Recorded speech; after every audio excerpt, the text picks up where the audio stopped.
నమస్తే, welcome to yo-yo TV. ఏపీలో సార్వత్రిక ఎన్నికలు ముగిశాయి. ఓట్ల లెక్కింపు, ఫలితాల ప్రకటనకు మరో 2 వారాల సమయం కూడా లేదు. అదే సమయంలో రాష్ట్రంలో రాజకీయ పార్టీలు గెలుపుపై ఎవరికి వారే ధీమాగా ఉన్నారు.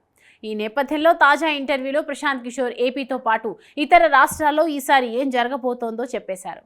ఓడిపోతామని ఏ రాజకీయ నాయకుడు చెప్పడు.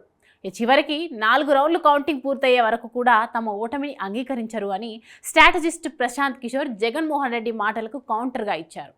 జగన్ ఘోరంగా ఓడిపోతారని పదే పదే అంచనా వేస్తున్నారు. మరి జగన్ గెలుస్తున్నారని ఆయన చెబుతున్నారని యాంకర్ ప్రశ్నించారు. దానికి కౌంటింగ్కు ముందు ఓటమిని ఒప్పుకున్న ఒక్క రాజకీయ నేత లేడని గుర్తు చేశారు. సంఖ్యలపై వాదించడంలో అర్థం లేదని 4వ తేదీన కౌంటింగ్ జరుగుతుందన్నారు. తన అంచనాలు తప్పైతే ప్రశాంత్ కిషోర్ అనే ఇమేజ్పై మరక పడుతుందని, ఒకవేళ తన అంచనాలు నిజమైతే బెంగాల్లో అమిత్ షా సవాల్ని ఎలా ఓడిపోయారో అలాగే జగన్ రెడ్డిపై కూడా మరక పడుతుందని సెటైర్లు వేశారు. తనకు ఉన్న ఇమేజ్ దృష్ట్యా ఇలాంటి అంచనాలు చేయడానికి చాలా జాగ్రత్తలు తీసుకుంటానని స్పష్టం చేశారు. సీట్లు ఎవరికి ఎంత వస్తాయన్నది నేను చాలా అరుదుగా చెప్తాను. జగన్ ఓడిపోతున్నాడు అని ఖచ్చితంగా చెప్పగలనన్నాడు.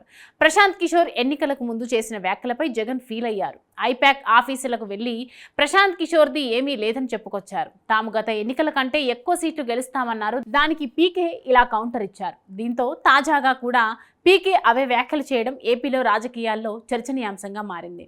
మరి ఈసారి పీకే మాటలపై జగన్ రియాక్షన్ ఎలా ఉంటుందో చూడాలి.